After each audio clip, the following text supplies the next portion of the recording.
Autre crise, cette fois diplomatique, mais aussi industrielle. Il s'agit d'une crise entre la France et l'Allemagne. Le SCAF, le futur avion de combat européen, verra-t-il le jour? Rien n'est moins sûr. Le divorce semble même un peu plus proche avec la déclaration du chancelier Merz qui affirme que Paris et Berlin n'ont peut-être pas besoin du même avion de combat. Alors quels sont les tenants et les aboutissants de cette affaire? Décryptage avec Demet Korkmaz dans 64 Échos.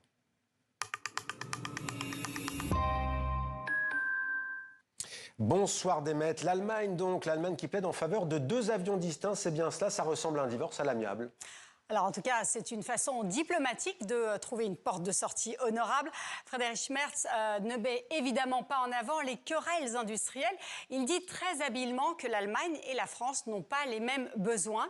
Cet avion capable de transporter des armes nucléaires et d'opérer à partir d'un porte-avions, eh bien, ce n'est clairement plus ce que souhaite Berlin.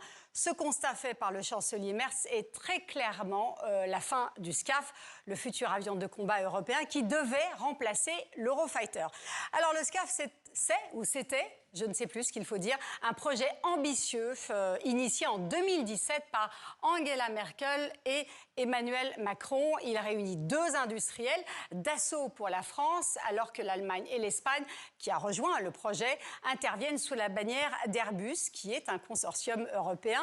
Là où les choses se corsent, c'est que Dassault revendique en tout cas 51% de la gouvernance pour avoir les coups des francs sur la conception de l'appareil, tout simplement parce que le Français estime qu'il est le mieux placé pour le faire, ce que refuse catégoriquement l'Allemagne. Depuis cette crise de gouvernance, eh bien, les industriels allemands ont clairement fait campagne contre Dassault en affirmant que cela mettrait en péril toute la production allemande d'avions de combat. IG Metall a aussi enfoncé le clou en décembre dernier. Dans une lettre adressée au gouvernement allemand, le puissant syndicat a fait savoir qu'il refuserait de coopérer avec le français. La messe était donc dite. Les chefs d'État, eux non plus, n'ont pas été capables de dépasser les intérêts de leurs industries respectives. Et quelles sont les particularités de cet avion de chasse du futur, Demet?